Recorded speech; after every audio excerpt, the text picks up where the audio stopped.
देवदेव मनोहरे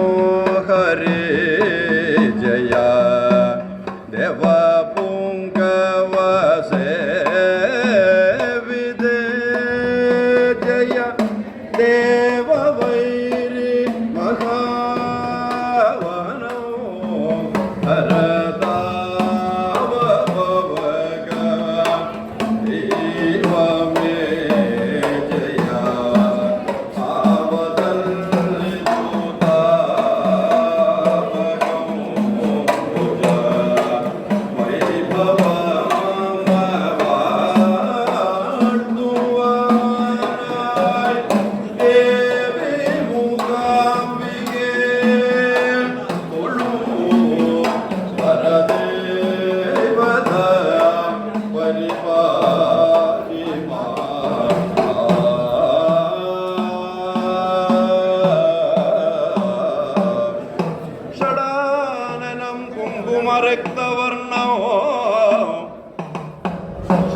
षडाननं कुङ्कुमरक्तवर्णो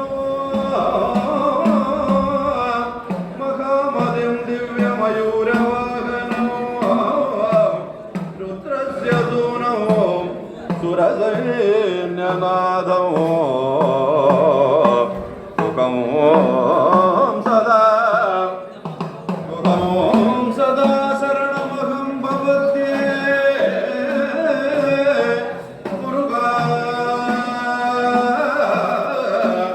Shanmukha Kartikeya Malabar Devaswom board Kasaragod KP Pradeep Kumar അവരുടെ സാധന ക്ഷണിക്കുന്നു. മലബാർ ദേവസ്വം ബോർഡ് കാസർഗോഡ് ഡിവിഷനിൽ പുതുതായി ഏരിയ കമ്മിറ്റി അംഗങ്ങളായി തിരഞ്ഞെടുക്കപ്പെട്ടവരുടെയും ചെയർമാൻ്റെയും സത്യപ്രതിജ്ഞാ ചടങ്ങാണ് ഇവിടെ നടക്കാനിരിക്കുന്നത്. പ്രവർത്തിക്കാൻ കഴിയട്ടെ എന്ന് ആത്മാർത്ഥമായി ആശംസിക്കുന്നു. ഈ ചടങ്ങിൻ്റെ എന്നിൽ അർപ്പിതമായ കർത്തവ്യം സ്വാഗതം ആശംസിക്കുക എന്നുള്ളതാണ്. കഴിഞ്ഞ 4 വർഷത്തോളമായി മലബാർ ദേവസ്വം ബോർഡിനെ പരാജയയില്ലാത്ത വിധം കാര്യക്ഷമമായി നയിക്കുന്ന മലബാർ ദേവസ്വം ബോർഡിൻ്റെ ആരാധ്യനായ അധ്യക്ഷൻ ശ്രീ MR മുരളി സാർ അവരെ ഞാൻ ഈ ചടങ്ങിലേക്ക് ഹാർദവമായി സ്വാഗതം ചെയ്യുകയാണ്. നമ്മുടെ നാട്ടുകാരൻ കണ്ണൂർക്കാരൻ തന്നെയായിട്ടുള്ള മലബാർ ദേവസ്വം ബോർഡ് മരാമത്ത് സ്റ്റാൻഡിംഗ് കമ്മിറ്റിയുടെ ചെയർമാൻ ശ്രീ PK മധുസൂദനൻ അവരെ ഈ ചടങ്ങിലേക്ക് ആദരപൂർവ്വം സ്വാഗതം ചെയ്യും. അതേപോലെ Malabar Devaswom board establishment standing കമ്മിറ്റിയുടെ ചെയർമാൻ ശ്രീ K ജനാർദ്ദനൻ അവരെയും ഈ ചടങ്ങിലേക്ക് ആദരപൂർവ്വം സ്വാഗതം ചെയ്യും. Malabar Devaswom board Kasaragod division area കമ്മിറ്റിയുടെ മുൻ ചെയർമാൻ ശ്രീ കൊട്ടറ വാസുദേവ് അവർ നമ്മുടെ ക്ഷണം സ്വീകരിച്ച് ഇവിടെ എത്തിച്ചേർന്നിട്ടുണ്ട്. അദ്ദേഹത്തെയും ആദരപൂർവ്വം ഈ ചടങ്ങിലേക്ക് സ്വാഗതം ചെയ്യും. അതേപോലെ നമ്മുടെ പ്രിയപ്പെട്ട കമ്മീഷണർ ശ്രീ ബിജു സാർ എല്ലാ പ്രവർത്തനങ്ങൾക്കും ചടുലതയോടെ നമുക്ക് നേതൃത്വം നൽകുന്ന അദ്ദേഹത്തെ ഹൃദയമായി സ്വാഗതം ചെയ്യും. ഈ ചടങ്ങിന് ഇന്ന് എത്തിച്ചേർന്നിട്ടുള്ള നിയുക്ത അംഗങ്ങൾ chairman Shri K V Surendran, Jayarajan, Shri Sankaran, Meenakumari teacher, Ambuji, Satheesh Kumar, Easwaran K M എന്നിവരെ ഓരോരുത്തരെയും ഈ ചടങ്ങിലേക്ക് ആദരപൂർവ്വം സ്വാഗതം ചെയ്യും. അതേപോലെ ഇന്ന് ഈ ചടങ്ങിലേക്ക് ഇവിടെ എത്തിച്ചേർന്നിട്ടുള്ള വിവിധ ക്ഷേത്രങ്ങളിലുള്ള ജീവനക്കാർ, വിവിധ ക്ഷേത്ര ഭാരവാഹികൾ, എക്സിക്യൂട്ടീവ് ഓഫീസർമാർ, അതുപോലെ ക്ഷേത്രവുമായി ബന്ധപ്പെട്ട് പ്രവർത്തിക്കുന്ന വിവിധ നാനാതുറകളിലുള്ള എല്ലാവരെയും വളരെ സജീവമായി അവിടെ പങ്കെടുത്ത് എല്ലാവരെയും ഹാർദവമായി സ്വാഗതം ചെയ്തുകൊണ്ട് ഈ ചടങ്ങിൻ്റെ അടുത്ത ഘട്ടമായ സത്യപ്രതിജ്ഞയിലേക്ക് കടക്കുകയാണ്.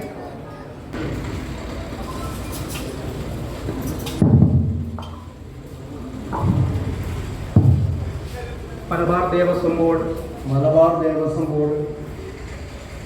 കാസർഗോഡ് ഡിവിഷൻ ഏരിയ കമ്മിറ്റി അംഗമായി നിയമിക്കപ്പെട്ട കെ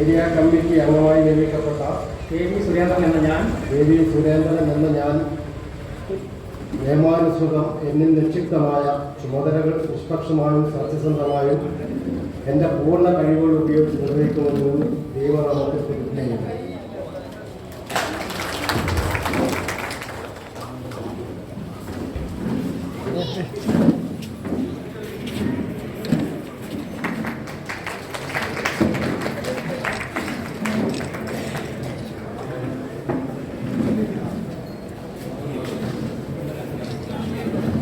അടുത്തതായി Devaswom board Kasaragod division area committee അംഗമായി നിയമിക്കപ്പെട്ട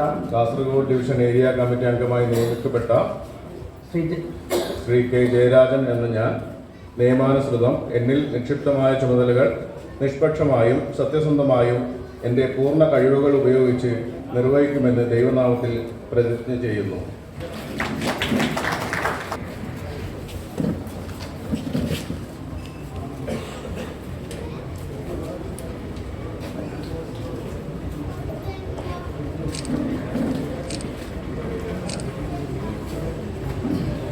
അടുത്തതായി ശ്രീ ഏരിയ കമ്മിറ്റി അംഗമായി നിയമിക്കപ്പെട്ട എ കെ ശങ്കരൻ എന്ന ഞാൻ നിയമാനുസൃത എന്നിൽ നിക്ഷിപ്തമായ ചുമതലകൾ നിഷ്പക്ഷമായും സത്യസന്ധമായും എൻ്റെ പൂർണ്ണ കഴിവുകൾ ഉപയോഗിച്ച് നിർവഹിക്കുമെന്ന് ദൈവനാമത്തിൽ പ്രതിജ്ഞ ചെയ്യുന്നു.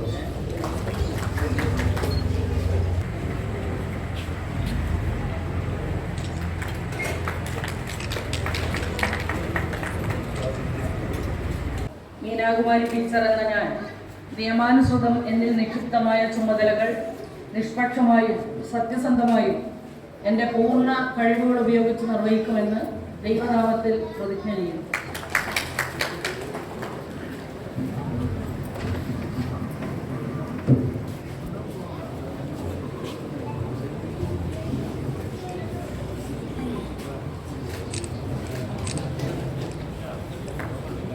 അടുക്കുമ്പോൾ കാസർഗോഡ് ഡിവിഷൻ ഏരിയ കമ്മിറ്റി അംഗമായി നിയമിക്കപ്പെട്ട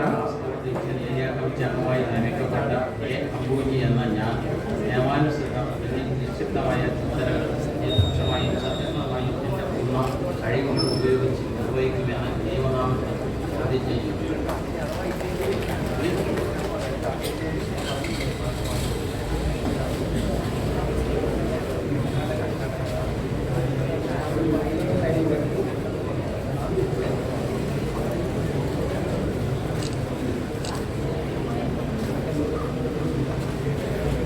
അടുത്തതായി Malabar Devaswom board Kasaragod division area committee അംഗമായി നിയമിക്കപ്പെട്ട ടി വി സതീഷ് കുമാർ എന്ന ഞാൻ നിയമാനുസൃതം എന്നിൽ നിക്ഷിപ്തമായ ചുമതലകൾ നിക്ഷിപ്തമായും സത്യസന്ധമായും എൻ്റെ പൂർണ്ണ കഴിവ് ഉപയോഗിച്ച് നിർവഹിക്കുമെന്ന് ദൈവനാമത്തിൽ പ്രതിജ്ഞ ചെയ്യുന്നു.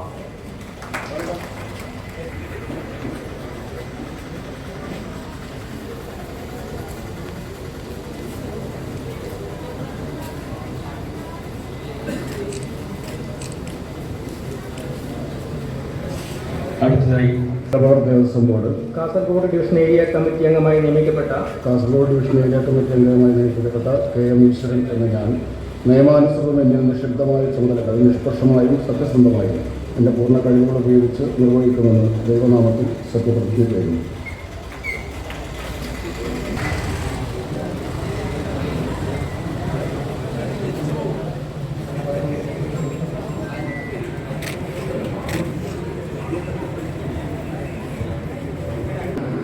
അതിലേറ്റവും പ്രധാനപ്പെട്ട കാര്യം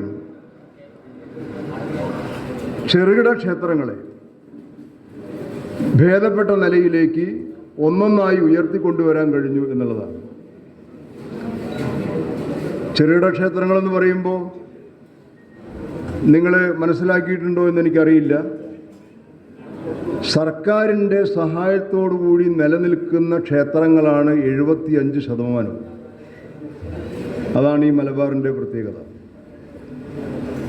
1400-ലധികം ക്ഷേത്രങ്ങളുള്ളതിൽ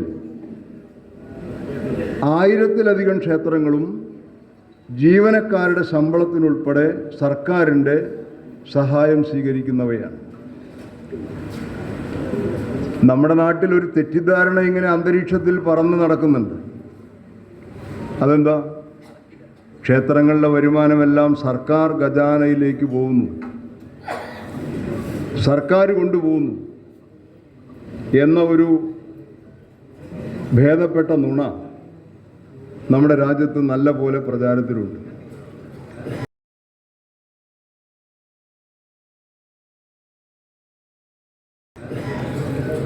അത് നല്ല നുണയാണ് എന്നറിഞ്ഞിട്ടും അത് പ്രചരിപ്പിക്കാനും നമ്മുടെ നാട്ടിലെ ആളുകളുണ്ട്. അതാണ് നമ്മുടെ നാടിൻ്റെ ഒരു ദൗർഭാഗ്യം. ചിലരിങ്ങനെ ഈ ഭണ്ണാരത്തിൽ പണമിടാൻ തുടങ്ങുന്ന സമയത്ത് ചിലർ ഉള്ളിലൊന്ന് ശങ്കിക്കും. പിടിവിട്ടാൽ പോയല്ലോ, ഭണ്ണാരത്തിലേക്ക് പോയി. അങ്ങനെ ഭണ്ണാരത്തിൽ നിക്ഷേപിച്ചു കഴിഞ്ഞാൽ ഭണ്ണാരത്തിൻ്റെ അടിയിലുള്ള വേറൊരു ദ്വാരത്തിലൂടെ ഇത് സർക്കാർ ഖജാനയിലേക്ക് പോകും എന്ന് തെറ്റിദ്ധരിച്ചിരിക്കുന്ന ആളുകൾ ഇപ്പോഴും നമ്മുടെ നാട്ടിലുണ്ട്. പരമമായൊരു സത്യം, അകത്തിരിക്കുന്ന ഈശ്വര ചൈതന്യത്തെ പോലെ തന്നെ പരമമായൊരു സത്യം, ഒരമ്പലത്തിലെയും ഒരു രൂപയും സർക്കാർ കൊണ്ടുപോകുന്നില്ല എന്നുള്ളതാണ്. ഒരു സിംഗിൾ പൈസ ഒരു ക്ഷേത്രത്തിലെയും പണം സർക്കാർ കൊണ്ടുപോകുന്നില്ല. അതേസമയം ഇപ്പോൾ സുബ്രഹ്മണ്യ സ്വാമി ക്ഷേത്രത്തിലെ പണം എവിടെയാണ്? ഈ അമ്പലത്തിൻ്റെ പേരിലുള്ള ബാങ്ക് അക്കൗണ്ടിൽ സുരക്ഷിതമാണ്. ചെലവിടുന്നതിന് ദേവസ്വം ബോർഡിൻ്റെ മുൻകൂർ അനുമതിയും കാര്യങ്ങളൊക്കെ വേണം. അതാണ് ഇതിൻ്റെ മറ്റൊരു പ്രത്യേകത. പണം ചെലവിടാൻ ബന്ധപ്പെട്ട അധികൃതരുടെ അനുമതി വേണം, പദ്ധതിക്ക് അംഗീകാരം വേണം എന്ന ഒരു നിഷ്കർഷ വരവിനും ചെലവിനുമൊക്കെ ചില നിബന്ധനകളുണ്ട്. ഇപ്പോൾ ഈ കണ്ണൂർ ജില്ലയിൽ ആ നിബന്ധനകൾ, കാസർഗോഡ് ജില്ലയിൽ ടൂറിസം വകുപ്പിൻ്റെ കോടിക്കണക്കിന് രൂപയുടെ നിർമ്മാണ നവീകരണ പ്രവർത്തനങ്ങൾ ഇപ്പോഴും നടന്നുകൊണ്ടിരിക്കുകയാണ്. ധാരാളം ക്ഷേത്രങ്ങളുണ്ട്. അങ്ങനെയുള്ള നിർമ്മാണ നവീകരണ പ്രവർത്തനങ്ങൾക്ക് ടൂറിസം വകുപ്പിൻ്റെ ഫണ്ട് ലഭിക്കുന്നു, ഇറിഗേഷൻ വകുപ്പിൻ്റെ ഫണ്ട് ലഭിക്കുന്നു. എന്തിനധികം പറയുന്നു, കിഫ്ബി ഫണ്ട് വരെ ക്ഷേത്രങ്ങളുടെ നവീകരണത്തിന് ലഭിച്ചുകൊണ്ടിരിക്കുകയാണ്. കിഫ്ബി അടുത്ത കാലത്ത് ഏറെ വിവാദമായിട്ടുള്ള ഒന്നാണല്ലോ കിഫ്ബി ഫണ്ട്. ആ കിഫ്ബിയുടെ പണം ഉപയോഗിച്ച് ചുറ്റമ്പലത്തിൻ്റെ പണി നടക്കുന്നു, ശ്രീകോവിലിൻ്റെ വരെ പണി നടക്കുന്നു. ഇങ്ങനെ വലിയ നിലയിലുള്ള ഒരു സംരക്ഷണം ദേവസ്വം ബോർഡുകൾ മുഖേന സർക്കാർ ക്ഷേത്രങ്ങൾക്ക് നൽകി വരികയും മറ്റൊരു ആരാധനാലയങ്ങൾക്കും ഇങ്ങനെയുള്ള സംരക്ഷണം ഇല്ല എന്നുള്ളതും ഇത്തരുണത്തിൽ നാം ഓർത്തിരിക്കേണ്ട ഒരു സംഗതിയാണ്. ഇതിൻ്റെ എല്ലാം ലക്ഷ്യം എന്താണ്? ഇതിൻ്റെ എല്ലാം ലക്ഷ്യം ഓരോ ക്ഷേത്രങ്ങളെയും ക്ഷേത്രധർമ്മം, ബഹുമുഖമായ ക്ഷേത്രധർമ്മം നിർവഹിക്കാൻ സാധിക്കുന്ന നാടിൻ്റെ ഏറ്റവും ഉത്തമമായ സാംസ്കാരിക കേന്ദ്രമാക്കി മാറ്റുക. അതാണ് കാഴ്ചപ്പാട്. ക്ഷേത്രങ്ങൾ നമുക്കൊന്ന് തൊഴുത് പ്രാർത്ഥിച്ചു പോകുന്നതിനുള്ള ഒരിടം മാത്രമല്ല, ആരാധനാ കേന്ദ്രമാണ്. നമ്മുടെ സങ്കടങ്ങൾ, നമ്മുടെ സന്തോഷങ്ങൾ, നമ്മുടെ എല്ലാം സമർപ്പിക്കാനുള്ള ഇടങ്ങളാണ്. ഭക്തർ അങ്ങനെയാണ് ക്ഷേത്രങ്ങൾ കാണുന്നത്. എന്നാൽ അതോടൊപ്പം ക്ഷേത്രങ്ങൾ കലകളുടെ കേന്ദ്രങ്ങളാണ്, ക്ഷേത്രങ്ങൾ ആത്മീയതയുടെ കേന്ദ്രങ്ങളാണ്, ക്ഷേത്രങ്ങൾ നിർമ്മാണ കലയുടെ ഉദാത്തമായ മൂല്യങ്ങൾ കൂടിയുള്ള ഇടങ്ങളാണ്, ക്ഷേത്രങ്ങൾ ശാസ്ത്ര പഠന കേന്ദ്രങ്ങളാണ്. ക്ഷേത്രങ്ങളിൽ നടക്കുന്ന ഭാഗവത സപ്താഹവും രാമായണ പാരായണവുമെല്ലാം നമ്മുടെ വേദ ഇതിഹാസ പുരാണങ്ങളെ അതിൻ്റെ ശരിയായ സത്ത ഭക്തരിലേക്ക്, നാട്ടിലേക്ക് എത്തിക്കുന്നതിന് വേണ്ടിയുള്ളതാണ്. ശരിയായ സത്ത എന്നത് അണ്ടർലൈൻഡാണ്, ശരിയായ സത്ത.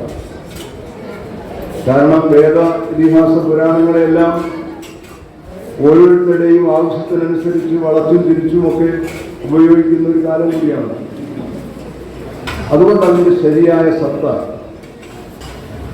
പ്രാർത്ഥന എന്നത്, ഭക്തി വിശ്വാസം എന്നൊക്കെ പറയുന്നത് നമുക്ക് മുന്നോട്ട് പോകുന്നതിനുള്ള ഒരു ഊർജം, ആ ഊർജം ലഭിക്കലാണ്. നടയിൽ ചെന്ന് നിന്ന് കൈകൂപ്പി കണ്ണടച്ച് ധ്യാനിച്ച് പ്രാർത്ഥിക്കുന്ന സമയത്ത് നമ്മളിലേക്ക് നമ്മൾ അറിയാതെ പ്രവേശിക്കുന്ന ഒന്നുണ്ട്. ആ ഒരു പോസിറ്റീവ് എനർജിയെയാണ് നമ്മൾ ഈശ്വരാംശം എന്ന് പറയുന്നത്. ആ ഈശ്വരാംശം നമുക്ക് നല്ല ചിന്തയ്ക്ക് പ്രേരണ നൽകുന്നതാണ്, നല്ല പ്രവൃത്തിക്ക് പ്രേരണ നൽകുന്നതാണ്, സഹജീവി സ്നേഹത്തിനുള്ള മനോഭാവം നമ്മളിൽ വളർത്തുന്നതിന് വേണ്ടിയുള്ളതാണ്. അങ്ങനെയുള്ളത് നമ്മളിങ്ങനെ പറയുമ്പോൾ ആ ഒരു പദപ്രയോഗം ഭരണ ചുമതല അല്ലെങ്കിൽ ഭരണനിർവഹണ സമിതി എന്നൊക്കെയാണ്. എന്നാൽ ക്ഷേത്രങ്ങളുമായി ബന്ധപ്പെട്ട് നമുക്ക് നിർവഹിക്കാനുള്ളത് ഭരണമല്ല.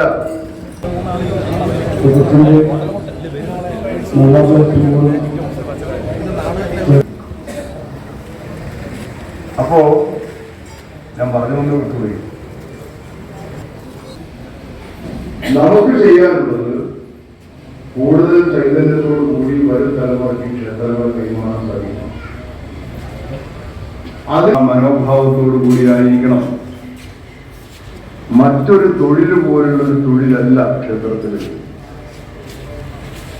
മറ്റൊരു തൊഴിലിനോടും ചേർത്ത ജീവനക്കാരന്റെ വരുമാനം എന്ന് പറയുന്നത് നിവേദ്യ ചോറ് പൊതിഞ്ഞുകൊണ്ടുപോയി വീട്ടിലെല്ലാവരും ഭക്ഷിച്ച് അങ്ങനെ കഴിയില്ല. അന്യമായ ഭേദപ്പെട്ട ശമ്പളം ഏത് ഡിഗ്രേഡ് അമ്പലത്തിലും, ഒരു വരുമാനമില്ലാത്ത അമ്പലത്തിലും മാന്യമായ ശമ്പളം പൂജാരിക്ക്, അടിച്ചുതൊഴിക്കാർക്ക്, കഴകക്കാർക്ക്.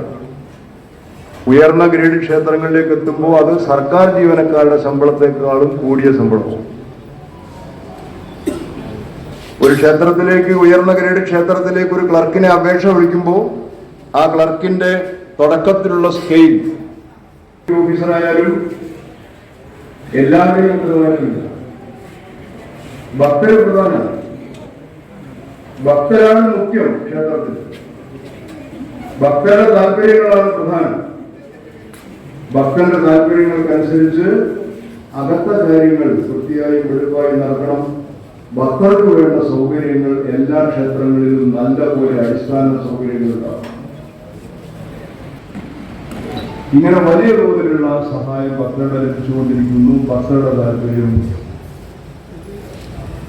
ആ നിലയിൽ എല്ലാവരെയും യോജിപ്പിച്ചുകൊണ്ട് സർക്കാരിന്റെ സഹായം, ദേവസ്വം ബോർഡിന്റെ സഹായം, ഭക്തരുടെ പങ്കാളിത്തം എല്ലാം ചേർത്ത് തദ്ദേശ സ്ഥാപനങ്ങൾ, സഹകരണ സ്ഥാപനങ്ങൾ ഇവർക്കൊക്കെ സഹായിക്കാം. എല്ലാവരുടെയും സഹായം സ്വരൂപിച്ചുകൊണ്ട് ഓരോ ക്ഷേത്രത്തെയും നമുക്ക് മികച്ച നിലയിലേക്ക് എത്തിക്കാൻ സാധിക്കും. ഇങ്ങനെ ചൈതന്യത്തോടുകൂടി ക്ഷേത്രങ്ങൾ ഉയർന്നു നിൽക്കുന്നത് ഒരു നാടിന്റെ ഐശ്വര്യം എന്ന നിലയിലാണ്. നാട്ടിലേക്കാകെ നന്മ വിതറുന്ന ഒരു കേന്ദ്രം എന്ന നിലയിലാണ്. ആരാധനാലയങ്ങളിൽ നിന്നും പൊതുവിൽ, ക്ഷേത്രങ്ങളിൽ നിന്നും പ്രത്യേകിച്ചും പുറത്തേക്ക് പോകേണ്ടത് ഒരുമയുടെയും സൗഹൃദത്തിൻ്റെയും സ്നേഹത്തിൻ്റെയും സന്ദേശമായിരിക്കണം. ഒരു കാരണവശാലും ഏത് സാഹചര്യത്തിലായാലും ഒരു കാരണവശാലും ആരാധനാലയങ്ങളിൽ നിന്ന് വെറുപ്പിൻ്റെയും വിദ്വേഷത്തിൻ്റെയും സ്പർദ്ധയുടെയും കലാപത്തിൻ്റെയും ആഹ്വാനങ്ങൾ മുഴങ്ങിക്കൂടാ. ഒരു സാഹചര്യത്തിലും അതുണ്ടായിക്കൂടാ. സ്നേഹത്തിൻ്റെയും സൗഹൃദത്തിൻ്റെയും സന്ദേശം മാത്രം, ഒരുമയുടെ സന്ദേശം മാത്രം. വീണ് കിടക്കുന്നവരെ ചേർത്ത് പിടിക്കാൻ കഴിയണം. അതിന് ക്ഷേത്രങ്ങൾ മാതൃകയാവണം. അതിൻ്റെ തുടക്കം മലബാർ ദേവസ്വം ബോർഡ് കുറിച്ചിട്ടുണ്ട്.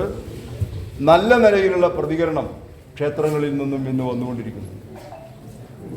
ഇന്ത്യയിൽ തന്നെ ആദ്യത്തെ സംരംഭമാണ് ഒരു ക്ഷേത്രത്തിൽ ഒരു സൗജന്യ ഡയാലിസിസ് ആശുപത്രി. ഇന്ത്യയിൽ തന്നെ ആദ്യമാണ്. മലബാർ ദേവസ്വം ബോർഡിന് കീഴിൽ നമ്മുടെ കാടാമ്പുഴ ദേവീ ക്ഷേത്രത്തിൽ നല്ല മഹിമയോടുകൂടി പ്രവർത്തിച്ചുകൊണ്ടിരിക്കുകയാണ് ഒരു കേന്ദ്രം. കഴിഞ്ഞ ദിവസം നമ്മുടെ ദേവസ്വം മന്ത്രി ശ്രീ വാസവൻ കാടാമ്പുഴ ക്ഷേത്രത്തിലെത്തി ഈ ഡയാലിസിസ് സെൻ്റർ കണ്ടു. അദ്ദേഹം അവിടെ പരസ്യമായി പറഞ്ഞത്, ഞാൻ ധാരാളം ആശുപത്രികളിൽ പോയിട്ടുണ്ട്, ഡയാലിസിസ് യൂണിറ്റുകൾ കണ്ടിട്ടുണ്ട്, ഇതുപോലെ വൃത്തിയും വെടിപ്പുമുള്ള ഒരു കേന്ദ്രം വേറെ കണ്ടിട്ടില്ല. ശ്രീകോവിൽ പരിപാലിക്കുന്നത് പോലെ ഡയാലിസിസ് സെൻ്ററും പരിപാലിക്കുന്നു. അതിൻ്റെ ചുവട് പിടിച്ചുകൊണ്ട് ഇപ്പോൾ ധാരാളം അമ്പലങ്ങൾ ബജറ്റിൽ തന്നെ തുക വകയിരുത്തി രോഗികൾക്ക് സഹായം നൽകുന്നു, മൃഗങ്ങൾക്ക് സഹായം നൽകുന്നു. ആശംസിക്കുന്നു. നമ്മുടെ ഈ ഏരിയ കമ്മിറ്റിയിൽ 2-3 പേർ നേരത്തെ ഏരിയ കമ്മിറ്റിയിൽ പ്രവർത്തിച്ച അനുഭവജ്ഞാനമുള്ളവരാണ്, അനുഭവ സമ്പത്തുള്ളവരാണ്. ശ്രീ അമ്പൂഞ്ഞിയും ശ്രീ സതീഷ് കുമാറും ശ്രീ ഈശ്വരനും അല്ലേ, ബാക്കിയുള്ളവർ പുതിയവരാണ്. അങ്ങനെ അനുഭവമുള്ളവരും പുതിയവരും ചേർന്ന് ഏറ്റവും മികച്ച ഒരു ഡിവിഷനായിരുന്നു ഈ കാസർഗോഡ് ഡിവിഷനെ മാറ്റിയെടുക്കാൻ സാധിക്കണം. മലബാർ ദേവസ്വം ബോർഡിൻ്റെ എല്ലാ നിലയിലുമുള്ള നേതൃത്വപരമായ പിന്തുണ നിങ്ങൾക്കുണ്ടാകും എന്നീ സന്ദർഭത്തിൽ പറഞ്ഞുകൊണ്ട് എല്ലാവർക്കും ആശംസ നേരുന്നു. ഇവിടെ കൂടിയ ഈ പ്രൗഢഗംഭീരമായ സദസ്സിന് പ്രത്യേക അഭിവാദ്യം അർപ്പിക്കുന്നു. എല്ലാവർക്കും നല്ലത് വരട്ടെ എന്ന പ്രാർത്ഥനയോടുകൂടി നിർത്തുന്നു. നമസ്കാരം.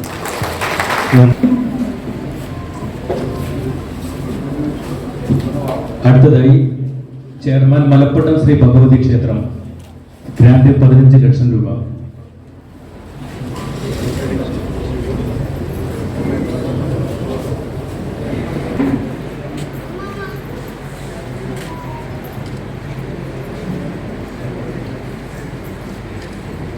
ഫിറ്റ് പേഴ്സൺ കൊളങ്ങേരത്ത് ശ്രീ വേട്ടക്കരുമകൻ ക്ഷേത്രം 1 ലക്ഷം രൂപ.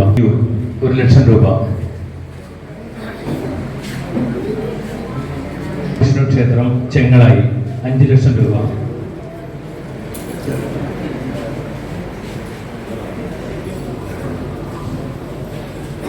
സമുദായി കൊളച്ചേരി ശ്രീ വേട്ടക്കുരുമുകൻ ക്ഷേത്രം 2 ലക്ഷം രൂപ.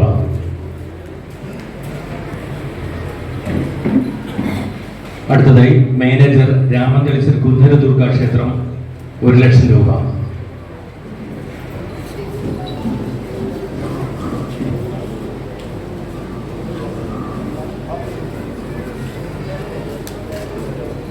അടുത്തതായി chairman Shri executive officer Pirikode Shri Reramangalam Bhagavathi ക്ഷേത്രം 1 ലക്ഷം രൂപ.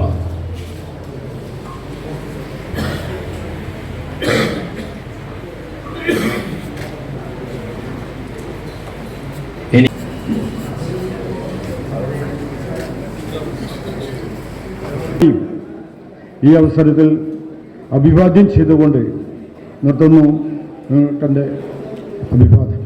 Thank you sir. വിവിധ തലങ്ങളിൽ അതിൻ്റെ ഭരണക്രമങ്ങളിൽ വരുത്തുന്നതാണ് പ്രസിഡന്റിനോട് പറഞ്ഞത്. മലബാർ ദേവസ്വം ബോർഡിന്റെ പ്രസിഡന്റിനെ തെരഞ്ഞെടുക്കുന്നത്, പ്രസിഡന്റിന്റെയും ഒരു മെമ്പറെയും തെരഞ്ഞെടുക്കുന്നത് നിയമസഭയിലെ ഭൂരിപക്ഷം ഹിന്ദു എംഎൽഎമാർ വോട്ട് ചെയ്താണ്. ഒരു അടുത്ത സ്റ്റേജാണ് ഏരിയ കമ്മിറ്റികളുടെ രൂപീകരണം.